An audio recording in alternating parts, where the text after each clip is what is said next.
This book has a special dedication to all their Jewish consultants, including David Lethathan, the editor of the Babysitters Club series.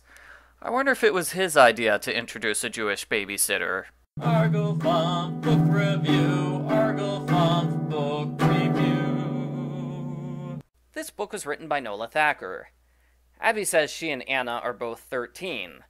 This surprised me because they were 12 in Abby's last book. I assumed they would turn 13 in this book based on the title. But no, they had a birthday in between books 90 and 91, and no one mentioned it. Abby's having a Bat Mitzvah ceremony to signify her becoming an adult and a full member of the Jewish community. She has to give a speech and do a reading in Hebrew. She's not prepared at all.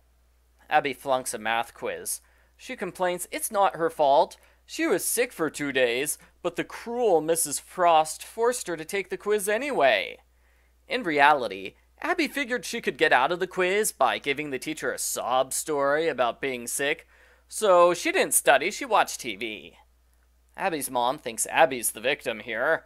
Mom leaves work 4 hours early so she can go to school and yell at the teacher.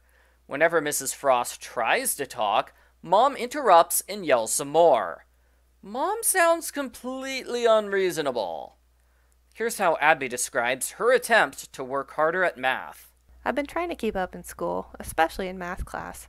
I didn't want to earn Mrs. Frost's wrath. Even though I wasn't exactly listening in her class, I was doing a good imitation. Abby, pretending to listen in class and actually doing schoolwork are two entirely different things. Since Abby doesn't pay attention in math class, she's caught by surprise to learn tomorrow is a big test which makes up a quarter of the grade. She stresses out until an unknown student offers to give her a study guide for $3. The study guide is perfect. It has the questions along with step-by-step answers and explanations. Abby acts like she's never seen something like that before. She hasn't? I thought sample problems were pretty common in math books. It was there in the last math book I read. In the subplot, all the parents in town ban TV. There's a chapter where all the kids sulk. Jenny Prezioso locks herself in her mother's room to watch TV in secret.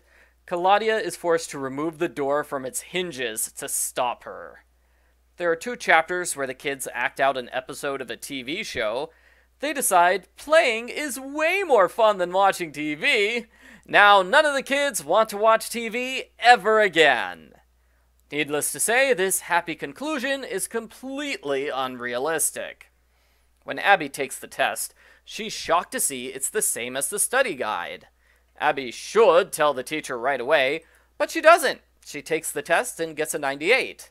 She also gets busted. Mrs. Frost noticed that 5 kids with near-perfect scores all miss the same question in the same way. They're suspended from school for 3 days as a result. Abby feels terrible. She explains what happened with the study guide, but Mrs. Frost is pretty skeptical that a failing math student bought the answers by accident. Also, Abby looks super guilty because she won't identify the student who sold her the test. Why, though? Why didn't Abby identify him? She doesn't know his name, but she can still give a general description of what he looks like. Not to mention, Abby still has the study guide. She can give it to the teacher as evidence. She can further prove she used it to study legitimately, not to cheat, by doing a retest. Those are some ways Abby can get out of the situation. Abby decides to go with the bad girl solution.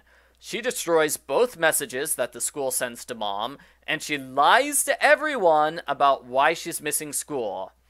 Anna agrees to help Abby with her deception, although I notice the book skips over the explanation for why she agrees to help.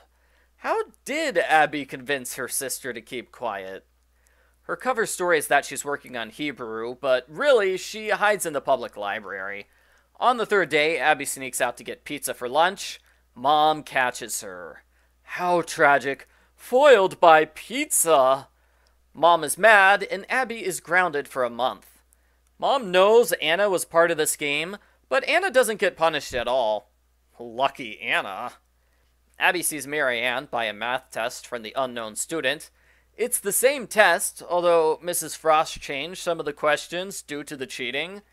I wonder why Mary Ann's class is a week behind Abby's. That seems odd. Abby now has evidence someone's selling Mrs. Frost's tests.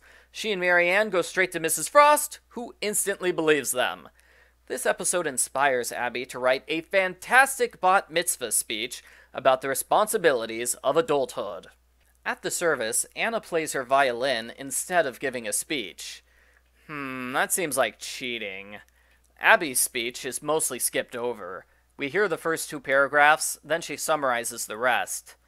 So most of the book is build up for a speech that we never get to hear. Boo. They have a big party with lots of presents and a surprisingly elaborate candle lighting ceremony. They light a candle each for their grandmothers, their parents, and their friends.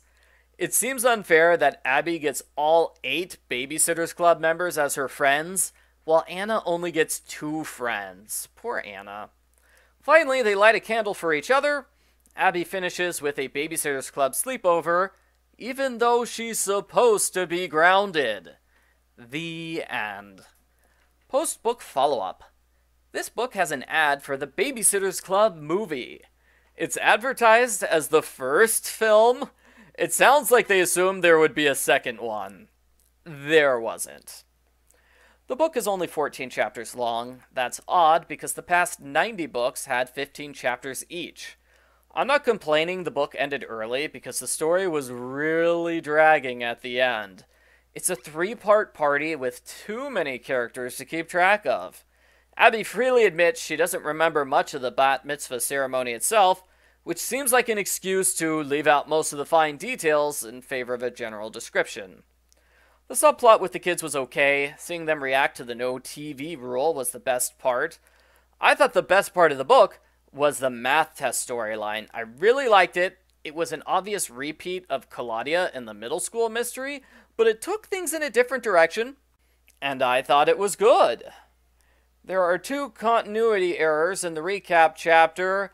One, it says Stacy didn't join the club until after it had been going for a while. No, Stacy was there from the start.